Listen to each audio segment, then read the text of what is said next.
Naomba nimlete yule aliyosababisha tufike hapa kwa niaba ya Chama cha Mapinduzi, ambaye ni kijana wenu mahiri kabisa, amekulia kwenye hili jimbo, analijua hili jimbo, anajua huu mtaa wote, anajua kata hii yote. Naamini baada ya miaka 5 atakuja kuelezea mambo makubwa atayokuja kuyafanya. Sasa hivi bado hajafanya, lakini mtapomchagua tarehe 29 mtakuja kuona Ngajilo huyu mambo ambayo atakuja kuyafanya. Ndugu Ngajilo, njoo hapa uzungumze na vijana.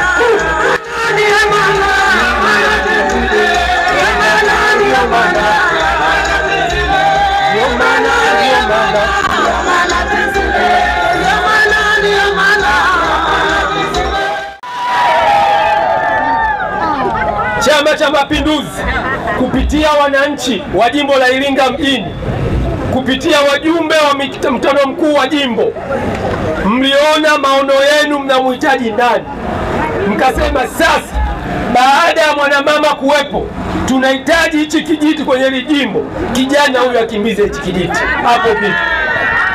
Halmashauri kuu ya taifa ikasema isiwe shida, tunawaleteeni kijana wenu ndugu yetu Ngajilo asukume sukulu la maendeleo kwenye kata yetu. CCM oyee! Ndugu Ngajilo, walioko mbele yako ni wananchi wa kata ya Mkwawa. Tumetoka tokea saa 2 asubuhi kupita chocho kwa chocho. Sasa hawa walioko kwenye hichi kituo wanahitaji wa kusikilize, waeleze yaliomo kwenye huu mkataba, sio yaliyotoka kichwani, yalioko humu. Huu ndio mkataba wetu baina ya wananchi na sisi. Lakini wanahitaji umwombee kula mgombea urais Daktari Samia Suluhu Hassan. Wanahitaji umwombee kula mgombea udiwani kata hii ndugu yetu Kalinga. Lakini wanahitaji uombe kula ya mgombea ubunge jimbo la Iringa mjini ndugu yetu Ngajilo. Lakini mwisho kiombee kula Chama cha Mapinduzi. CCM hoi! CCM safi! Basi kwa heshima atadhima, ndugu mgombea, jukwani lako, jidadavue, jiachie, teta kwa kila jambo ili hawa mioyo yao ipone. Hapo vipi? Karibu sana. CCM oye! Wana Mkwawa safi! Kina mama moto moto! Vijana oye! Wazazi uchungu wa mwana. Ndugu zangu wana Mkwawa, mimi niliosimama mbele yenu ninaitwa Ngajilo Fadhili Fabian. Hilo ndio jina langu litakaloonekana kwenye ile karatasi ya kupigia kula. Karatasi ya kupigia kula, usipate tabu, wewe tafuta Ngajilo alafu mbele utaona Fadhili Fabian. Kwa hiyo naomba kula zenu nyingi kwangu mimi mgombea ubunge wa CCM. Na pale tuko wagombea wengi, usipate tabu. Wewe angalia tu sura ya kazi. Wewe hata ukiniangalia tu mimi si sura ya kazi. Mimi sio handsome, lakini ni sura ya kazi. Chagueni mtu kazi, mtu kazi ndio Ngajilo. Wangapi watampa kura Ngajilo?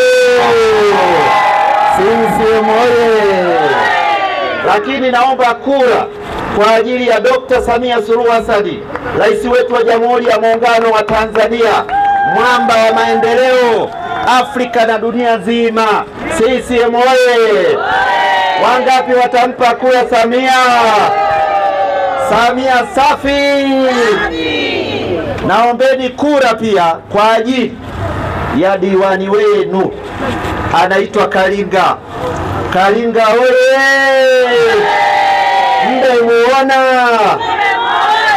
Anapendeza. CCM oye! Wangapi watampa kura Kalinga?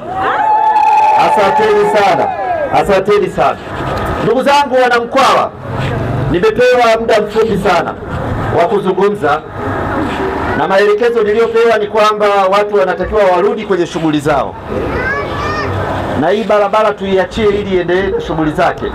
Kwa hiyo naomba mnisikilize kwa makini yale nitakayokuwa ninawaambia kwa sababu ndiyo mkataba wangu na nyie tunaokuja kuufunga hapa. Ndugu zangu wana Mkwawa, CCM oye! Mheshimiwa diwani amezungumza mengi hapa kuhusu kata hii ya Mkwawa, changamoto nyingi.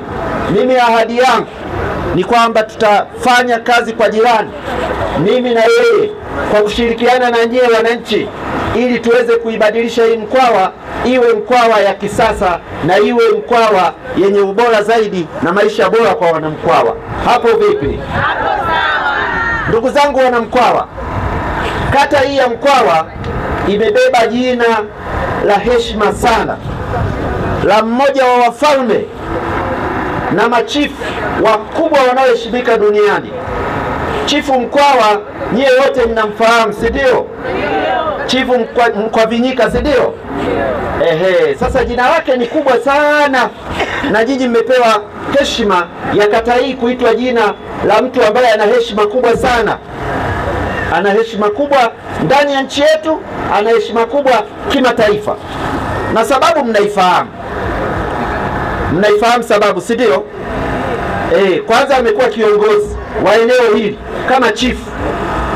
Eneo hili la Iringa miaka hiyo ya 1900 kurudi nyuma, 1889 kurudi nyuma, ni zamani sana.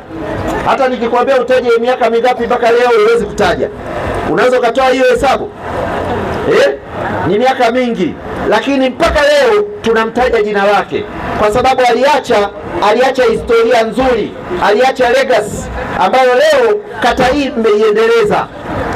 Mnafahamu aliwapiga Wajerumani waliotaka kutawala hili eneo, si mnajua hiyo? Lakini mnafahamu kwamba aliwaunganisha sana Waafrika wa hili eneo na kata na hii jimbo letu na mkoa mzima wa Iringa ulikuwa mmoja. Sasa mimi niseme mambo mengi ambayo yanafanyika kata ya Mkwawa lazima yamheshimishe yule muasisi wa jina la Mkwawa ambaye ni mfalme wa hili eneo la Iringa. Lazima kila tunachofanya tujue kwamba tunamheshimisha pia yeye, yule aliyekuwa chifu wa hili eneo. Hata siku moja niliwahi kusema, pamoja na kwamba tulitoa jina la Mkwawa kwenye kata hii, lakini hapa manispaa tunatakiwa tutengeneze hata sanamu yake sehemu kubwa nzuri, tuiweke iwe kumbukumbu kwamba hii ni sanamu ya chifu Mkwawa. Na wenzangu wengine walipendekeza ikawe pale Samora, lakini mimi naona ni wazo zuri ambalo litatuendelezea legacy ya hilo jina. Niliona nichomekee tu kabla sijaanza kuambia mambo mazuri ya maendeleo ya kata ya Mkwawa. Hapo vipi? Hapo sawa. Sasa ndugu zangu, Mheshimiwa diwani amegusia swala la barabara na mambo mengi tumezungumza kuhusu barabara, lakini ilani yetu ya uchaguzi imeshatamka kata ya Mkwawa tayari barabara ile ya kutoka Imwara mpaka Pawaga inawekwa lami na mchakato tayari umeshaanza wa mkandarasi kuwapata wakandarasi kwa ajili ya kujenga ile barabara. Mmefurahi au mjafurahi? Maana ile barabara ni ya muhimu pia. Inawezekana nyewe mnafurahia kwa sababu Don Bosco tayari mna lami, lakini ukombozi wa barabara yenu unakuwa haujafanya kata yenu nzima mmekombolewa. Lazima muombe pia barabara ile ijengwe kwa lami, hasa kutoka pale Ikonongo kwenda Pawaga, ili tuweze kufungua zaidi uchumi wa Mkwawa, lakini tufungue zaidi uchumi wa Iringa manispaa. Na nyie mnajua lazima tutengeneze mfumo wa kiuchumi ambao watu wa Iringa watakuwa rahisi kwenda Pawaga na wapawaga ni rahisi kuja Iringa, kwa sababu Iringa ndio mahali ambapo unaweza ukapata mitaji, ukapata watu wanaweza kwenda kufanya kazi huko kwenye mashamba ya Pawaga. Na nyie mnajua wamiliki wengi wa mashamba ya Pawaga, Kilolo, hata Kalenga wote wanatoka Iringa manispaa. Uongo kweli? Kwa hiyo lazima tutengeneze barabara za kwenda huko. Lakini hapa tulipo, hii barabara, ndugu yangu Mheshimiwa Diwani Kainga, hii barabara lazima nayo tuipiganie iingie katika mfumo wa kuweka lami. Hii tulionayo hii, hata kama sio lami iwekwe changarawe. Hii barabara ni muhimu sana kutokea hapa mpaka pale Ikonongo. Uongo kweli? kwa sababu inafungua katikati ya eneo hili la kata ya Mkwawa. Kwa hiyo kazi mtuachie, lakini mmeshaambiwa kuhusu majitaka. Huu mfumo wa majitaka mmeshaelezwa namna unavyoshughulikiwa. Diwani kasema, mimi sitaki kurudia, kwamba yale mabwawa ya kupokea maji haya yamehamishiwa kwenda Iringa vijijini. Kwa hiyo hapa wataongeza tu mfumo wa maji, mabomba kwa ajili ya kutiririsha huko, na hatimaye ile kero iliyokuwa inatokea hapa ya majitaka kumwagika sasa inakuwa imekwisha. Lakini nimeambiwa kuna tatizo la uzoaji wa taka ngumu. Magari hayapiti huku ndani mitaani. Uongo kweli? Au wamenidanganya? Sasa ndugu zangu, mtuachie hiyo kazi. Tunaenda kutengeneza mfumo mpya manispaa. Mnaelewa kwamba sisi ndio mimi ni mbunge lakini ni diwani pia, ambaye nikishaingia halmashauri pale mimi nakuwa diwani. Nitakuwa na hawa madiwani wenzangu akiwemo diwani wenu wa kata ya Mkwawa. Tunaenda kutengeneza mifumo mipya.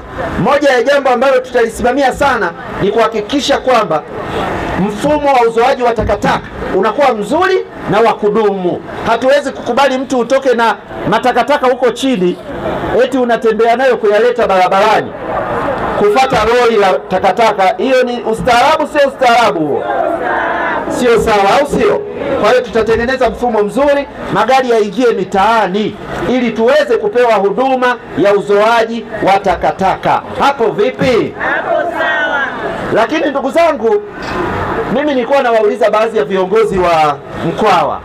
Nilikuwa nawaambia leo tumetembea eneo zima la Mkwawa, lakini Mkwawa sijaona kituo cha polisi, na hii kata ni kubwa sana.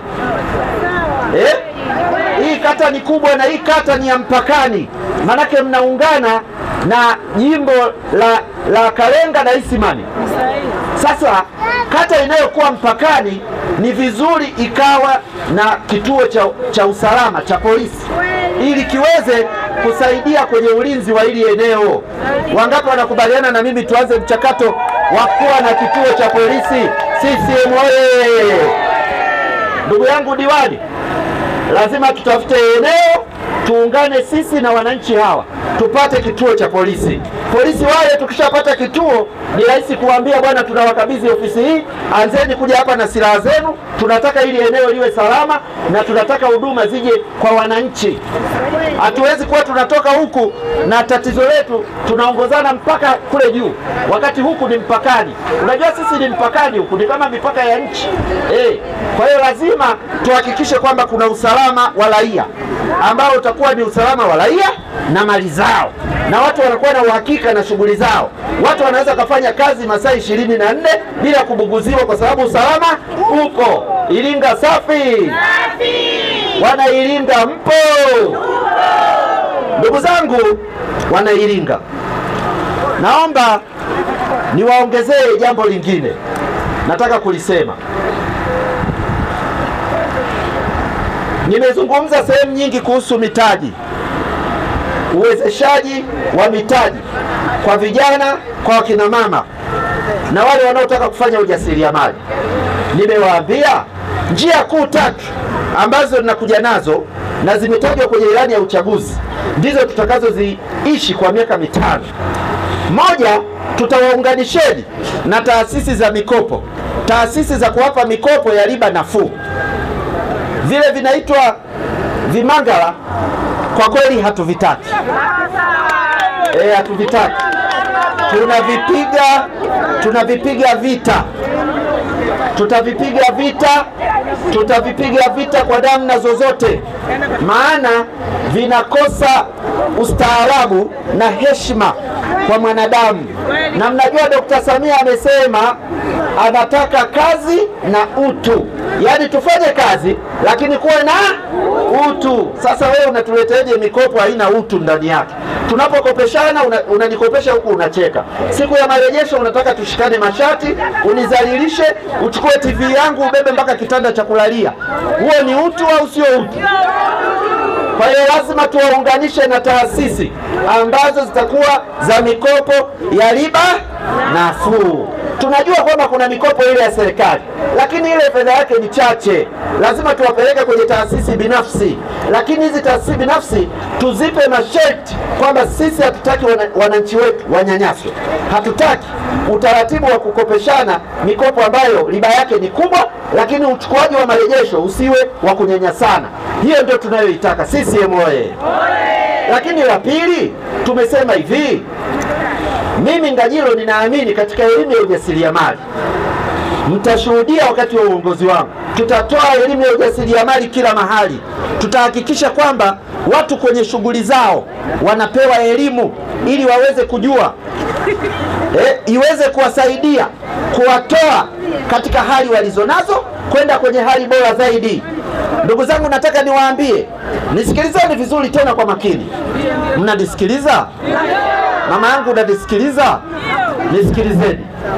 Unawezekana unafanya kazi yako, una shughuli yako, hiyo shughuli yako endelea nayo.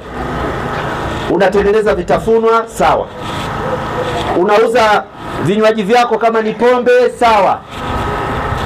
Unapika chakula, sawa. Unafanya shughuli zako zozote zile. Mimi ninachotaka nikusaidie wewe, nataka utoke pale ulipokuwa unazalisha, ule uzalishaji wako kibiashara, uende mbali zaidi.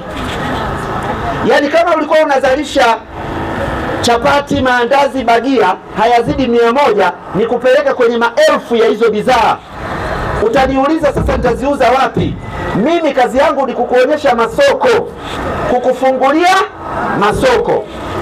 Na kuna wengine niliwaambia sehemu, soko mojawapo tunaenda kulichukua ni soko la Dodoma, la jiji la Dodoma.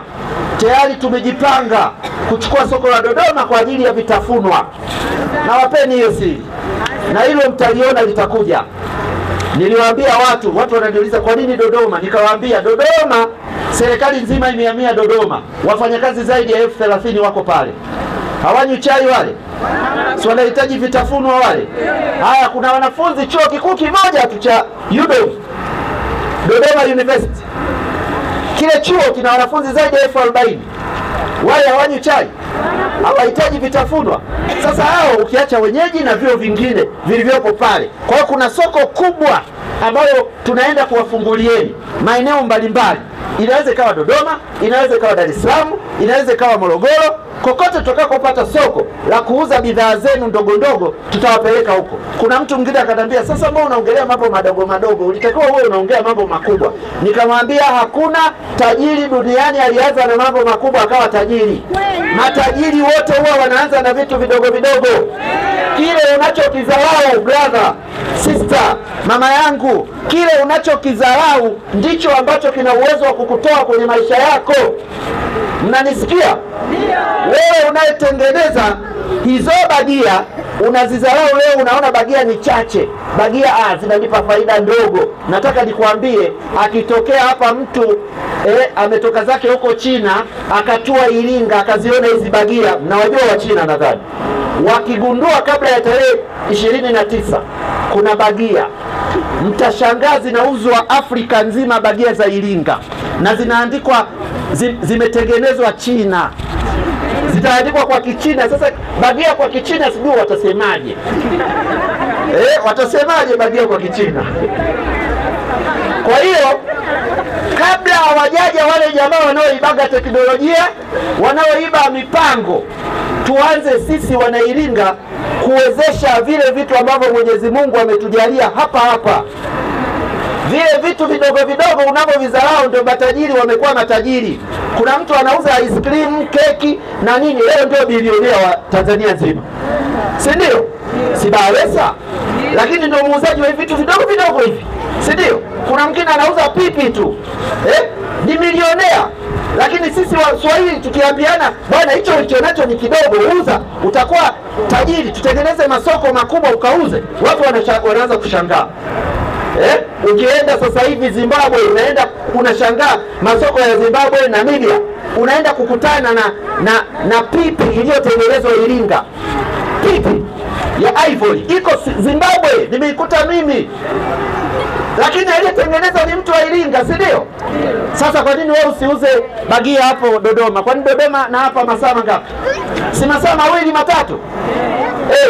Kazi ya mbunge sasa ni kuwaunganisha, kuwatengenezea masoko, ushirika, vikundi, na kuwatengenezea hayo masoko ili namna gani taenda kule awatengenezee mfumo wa kupeleka kule bidhaa zenu. Najua wewe mmoja mmoja huwezi. CCM oye! Lakini Ngajilo anaamini katika kuwezesha wajasiriamali vifaa vya kufanyia kazi, kuwezesha teknolojia. Mnanielewa? Vifaa vya kufanyia kazi. Yaani wewe unataka kukaanga chipsi, si ndio? Unahitaji chipsi fryer iwe ya gesi au ya umeme, ili uweze kuzalisha chipsi nzuri, chipsi yenye ubora na chipsi nyingi zaidi, ufanye kazi kubwa zaidi, au sio? Lakini wewe ambao unataka kufiatua tofali, unafiatua tofali kwa vimbao, unaunganisha mbao za 1/6, ndio unafiatulia tofali. Wewe unatakiwa upewe mashine ya chuma ile ya kugonga tu namna hii, tofali na shuka yenyewe. Hiyo ndio maendeleo. Unaposikia watu wameendelea duniani, waliwezeshwa teknolojia, waliwezeshwa vifaa. Kwa hiyo sisi CCM tumejipanga sana kuhakikisha kwamba tunawekeza katika kuwawezesha wananchi wetu kumiliki teknolojia za kisasa. Wewe mama unataka kutengeneza juice, sasa nikupe hela au nikupe blender? Blender ndio itakao kufanya wewe utengeneze juice. Nikikupa hela ndugu yangu, ukifika nyumbani mzee naye anaanza kubanana kwenye hela hiyo, anaanza kukwambia anataka akafute sigara, sio akafanye nini, nipe hela kidogo nikawapatie ka safari kamoja, unakuta hela inapungua, au sio? Hapo vipi? Hapo sawa. Hivyo ndio vitu Ngajilo atakavyovifanya kwa muda wote. Tutashirikiana kuhakikisha kwamba tunaondoka katika hali zetu kwenda mbele. Kuna mahali pengine nimesema katika urasimishaji wa shughuli zetu, moja nilikuwa natoa tu mfano, nikamwambia mfano mimi moja ya kitu ambacho nataka kufanya. Kwanza nilitangaza tarehe 29 baada ya kupiga kura, wamiliki wa vilabu vya pombe za kienyeji, nilisema tutakutana kikao, tukae tuzungumze, mimi, wao, mkurugenzi wa halmashauri pamoja na maafisa biashara wote, tukae tuzungumze namna ya kurasimisha shughuli hizi ili ziwe na heshima. Kwa sababu sasa kero zile mnazozisikia mimi sipendi kuzisikia, na siwezi kubali kuwa mbunge wa watu wananyanyaswa mara kusumbuliwa kwenye shughuli zao. Siwezi kuwa mbunge wa namna hiyo, mara muda sijui wa kufunga sijui mara nini. Mimi sitaki kusikia hizo kero. Nataka wakae hapa, wakae kama walivyokaa viongozi hawa, tukubaliane vigezo. Nataka sasa nyinyi, ili hivi vilabu viheshimike, viwe na vigezo gani? Tukubaliane tuanze kuvitekeleza.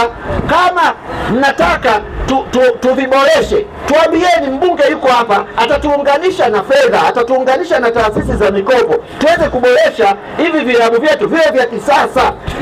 Na hili jina la kuitana vilabu sijui vya kienyeji, mimi nataka tuliue kabisa, tuliondoe visiitwe vya kienyeji. Mimi naona kama ndio vinaleta laana hilo jina. Kwa nini visiwe vilabu vya kisasa? Kwa nini tusiviondoe kwenye uwenyeji tuvipeleke kwenye usasa? Kwa nini tunang'ang'ania viitwe vya kienyeji? Maana yake nini? Mbona hata ukienda Ulaya, si tuliyotembea duniani, kuna vilabu vya pombe, si ndio jamani? Vipo, na wako hapo watu wametembea wameona, vipo vilabu vya pombe, lakini vinaheshimika. Vilabu vya pombe ni vilabu, ni sehemu muhimu za watu kukutana. Ni ceremonial centers, watu wanakutana, wanajadili mambo, wengine wanapata taarifa huko, lakini pia ni sehemu za burudani. Unapotaka kujenga utalii, Iringa tunasema tunataka kuwa na utalii. Utalii wa aina gani sasa msipokuwa na vilabu vya kisasa? Hatuwezi kubaki kwenye uwenyeji, lazima twende kwenye usasa. Shughuli zote ambazo ni duni lazima tuziinue ziwe za kisasa. Sawa sawa. Sisi wewe. Niliwaambia sehemu nyingine, wakina mama wana kikundi chao. Wale wakina mama nawapongeza sana, nimewatembelea leo wa UWT. Wako wapi wale wakina mama? UWT moto. Nimewatembelea leo nyumbani pale kwa Gemera, wanapokutana kila mara. Wakina mama wameniimpresi sana, wamenifurahisha sana. wamejiunga kwenye kikundi, wanazungumzia maendeleo. Wao wana itikadi yao ya CCM, lakini wanazungumza namna ya kukomboa familia zao kiuchumi, namna ya kujikomboa wenyewe. Na mimi nimewaahidi kwamba nitashirikiana nao kuhakikisha kwamba kikundi kile tunakiwezesha kiweze kupata mitaji, na ikiwezekana sio kiwe kikundi tu, kiondoke kuitwa kikundi, kiwe kampuni. CCM hii ilani yetu ya uchaguzi, kwa sababu ningekuwa na muda zaidi ningewasomea. Samia ameagiza tuwaunganishe kwenye vikundi. Vikundi hivi vikikomaa vigeuzwe viwe makampuni. Lengo ni kutaka muwe na uwezo mkubwa zaidi wa kuzalisha, wa kuwa wajasiriamali wakubwa, mshindane na biashara kubwa kubwa duniani. Nitawapeni mfano, niliwapa na pale mfano, nikawaambia unapoona kampuni, unaposikia kwa mfano, unaposikia watu wanazalisha TV labda, hawa Panasonic, si tunasikia Panasonic. Sasa unaposikia Panasonic, haya ni makampuni, lakini ni ya watu wengi. Hata hizi nguo ulizovaa hizi, usije ukadhani kule China utakuta kuna mahali kuna kiwanda kinatengeneza bidhaa ya nguo. Hakuna. Kule kuna makampuni, vikundi ni vingi, vinatengeneza bidhaa mbalimbali. Ndio maana baadaye wanatengeneza kampuni moja, unaona wameandika jina lao, wanajiita Nike, wengine Polo, wengine sijui nini, wana majina yao, brandi za nguo zao. Yani unakuta wengine, kikundi kingine ni maarufu kwa kutengeneza vifungo tu. Mmenielewa? Watu walioendelea duniani, kikundi hiki wao maarufu kutengeneza vifungo vya mashati, hawa maarufu kutengeneza zipu, wengine maarufu kutengeneza kola. Hizi kola mnaziona hizi kola, kuna watu kazi yao ni hiyo tu, wanatengeneza kola, mamilioni ya kola. Alafu kuna mtu mmoja, yeye huwa kazi yake ndio anakusanya hivi vitu vyote, anaviunganisha, ndio linatoka shati au inatoka t-shirt au inatoka TV au inatoka kamera au inatoka, yani anakuwa mtu mmoja ambaye yeye ni assembling industry, anakusanya hivi vitu. Ni kwa sababu wameendelea wenzetu kutoka kwenye vikundi, wana makampuni. CCM oye! Ndugu zangu, naomba nimalizie kwa swala la michezo. Wanamkwawa, najua mnapenda sana michezo. Nimeahidi kila sehemu, CCM oye! Wana michezo safi. Nimeahidi kila mahali michezo. Naombeni tushirikiane kwenye swala la michezo. Mimi nimeahidi tushirikiane kuhakikisha Iringa tunaleta utalii wa michezo. Tutauletaje? Moja, tutahakikisha kwamba tunakuwa na timu hapa ya ligi kuu. Hilo ndio jambo langu la msingi. Naanza kupambana kuwa na timu ya ligi kuu Iringa. Zamani ilikuwa hapa inaitwa Lipuli, si ndio? Sasa ile Lipuli nayo ikapepesuka, imelala. Lazima tutafute timu nyingine ya ligi kuu. Hatujui itaitwa jina gani, lakini tuwe na timu ya ligi kuu. Lakini vile vile nimesema kila kata wawe na timu yao ambazo zitageuzwa kuwa klabu. Tuwe na klabu za timu. Kama Mkwawa mnakuwa na timu yenu. Nimeambiwa Itamba pale wana timu yao inaitwa Itamba FC, si ndio? Wale wana Itamba FC. Sijui ili eneo kama mna timu yenu. Lakini Don Bosco wana timu yao na inashiriki mashindano yangu yale ya Nganyiro Cup, na wanafanya vizuri. Lakini wakina mama, nikasema hivi, mimi nimefanya utafiti nikaona, mbona kila mara tunazungumzia michezo ya wanaume? Wakina mama hata hatuwapi furaha. Wakina mama hatuwapi furaha. Wakina mama hamtaki kucheza kweli? Si mnataka kucheza nyinyi? Mchezo gani mnautaka? Mnautaka mchezo gani? Lebe, si ndio? Mnataka lebe? Mimi nawahakikishia tutaanzisha hapa chama cha Rede, tutaanzisha hapa mfumo wa kucheza Rede, ligi ya Rede, na vifaa vyote ninavyo na nitawapatia, mtacheza. Tutakuwa na ligi ambayo itawachangamsha. Jamani, michezo ni furaha, michezo ni afya, michezo ni uchumi. Unafanya mazoezi kupitia michezo. CCM oye! Baada ya kusema hayo, naomba niombe kura tena. Naomba kura nyingi sana kwa Dr. Samia Suluhu Hassan. Samia oye! Naomba kura nyingi sana kwa ajili ya Kalinga, diwani wetu. Kalinga safi! Naomba kura zote na nyingi sana kwa Ngajilo huyo anayezungumza. Wangapi mtanipa kura zenu? Asanteni kwa kunisikiliza. Oktoba 29 asante sana. CCM